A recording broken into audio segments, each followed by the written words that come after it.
Hey, what's going on, guys? Welcome to Sports Talk 6, and in this video I'm going to be talking about the 2015 Warriors team and the 2016 Golden State Warriors team. Okay, guys, so to start this video, let's just get all the noticeable things out the way. They have probably two of the best three-point shooters to ever play the game with Curry and Stephen Curry and Klay Thompson. That's pretty much known.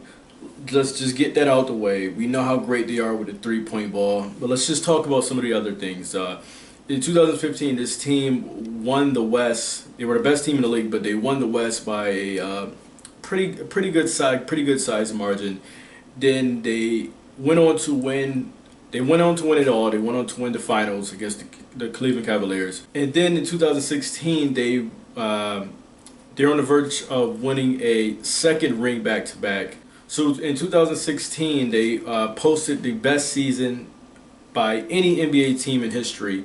And now they're on the verge of, while I'm making this video, they're on the verge of winning a second ring and back-to-back. But to start all this over, and I'm all over the place here, the hiring of Steve Kerr and the firing of Mark Jackson and hiring of Steve Kerr, I thought it was an absolute bad decision to fire Mark Jackson. The team was just on their rise. They were a good team, and I believe that he was fired too soon. He got a raw deal like many coaches in sports, and they brought on Steve Kerr. Now Steve Kerr is a former player, put in a lot of big moments with the '90s Bulls team, and he was also a GM for the Phoenix Suns. And then he became the coach. So you take all of those things and you look around and say, okay, we got Curry, Thompson. What else do they have? They have Harrison Barnes, who was their first pick a few years back, and he was no slouch in college. He was a very good player in college. And then you look at, okay, well, what else do they have on their team? Draymond Green. Draymond Green is probably 6'8". He's the emotional leader. Sometimes, for my liking, he gets a little too emotional. But this guy can hit the jump shot. He can guard four positions. He can rebound. He can handle the ball and be another ball handler for this team and play make also. But then you look at his college career, and he played under Tom Izzo at Michigan State, and he was a great player at Michigan State. And you know, if you've seen him talk about it, he won pretty much every award, every accolade you can win in college, but somehow it was still a second round pick, which I say, dude, get over it. It's in some weird way it's kind of okay, because the first pick the Warriors pick was Harrison Barnes that year. Then they picked you in the second round. So you have that. You have a guy, you know, this team likes to play small, but they don't really get hurt because they hurt you so much on the offensive end. And then you say, okay, what else does this team have? A lot of people forget that Andrew Bogut was a #1 overall pick. People forget that I believe he had an injury.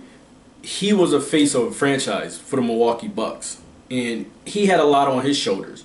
So now he comes to this team. He's not as explosive as he once was. He's 31 now, I believe. But Andrew Bogut, his job to do so much what he was supposed to do in early his career in Milwaukee, he doesn't have to do much. Protect the rim, play solid defense, rebound the ball, give out good solid screens, and sometimes they're illegal. And that's his job. And then you look at, okay, what do they have? What do they have on the bench? They have a premier defender, probably the best hands in basketball on the defensive end, Andre Iguodala, who's an athletic freak and can still run and jump with the best of them. Then they have Ian Clark, and if you go back and you watch what Ian Clark did in college, you can tell that he's no slouch either. And he brought his team onto the big dance. He brought his team onto the NCAA tournament, in which they lost to I believe it was an Arizona team. And then we just keep going down the bench. They have Shaun Livingston. And Shaun Livingston is another guy that can ball handle, and people tend to forget that Livingston I think he played overseas. He's been on so many NBA teams. He been on a D League team. They forget that Sean Livingston is also, like, I think he's like a top 5 pick for the Clippers, and I believe it was 2004 draft.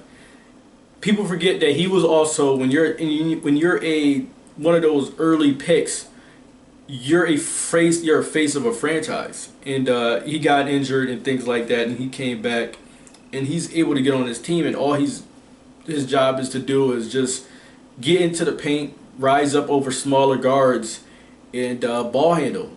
And then when you mix all of those things together, and then you have this team who are on the chance of doing some great things in the last 2 seasons and repeating as champions. You know, another thing about, you know, this Warriors team, you know, it's the players, you know, the coaching staff, what have you, but at home at Oracle Arena where they play, their fans are probably some of the loudest in the NBA besides Oklahoma City.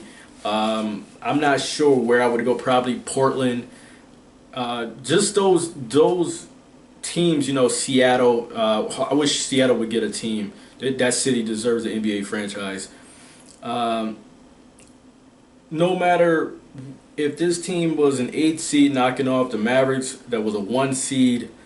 If they weren't making the playoffs, the days of Jason Richardson, the days of just going beyond the 2003 and 2001 teams of Jason Richardson and things like that, and now they're an NBA championship caliber team and the best team in the league the last 2 years, their fans always fill up their building. Their fans always fill up their building. They're always loud. You know, these are not fake fans going to the games just because they're winning. They're not Miami Heat fans, okay?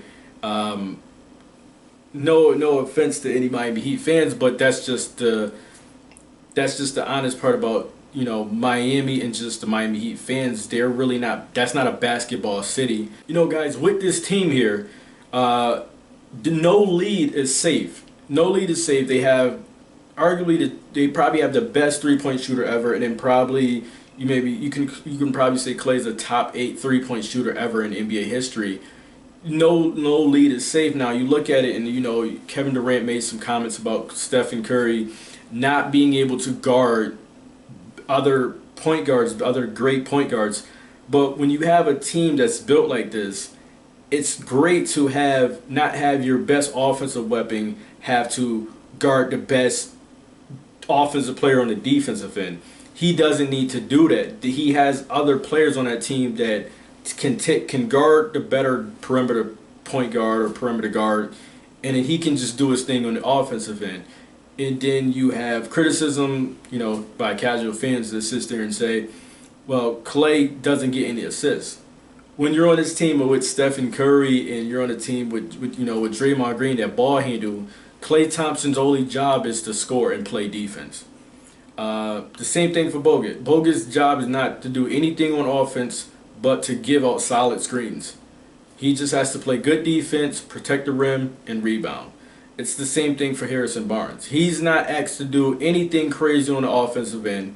He's a 3rd to 4th option, and then his job is to guard some of the better players on the defensive end, and that's pretty much it. You know, this team it's a luxury when you have a ball handler like Andre Iguodala, and that he can play great defense, and you have a backup point guard in Shai Livingston that's 6'7".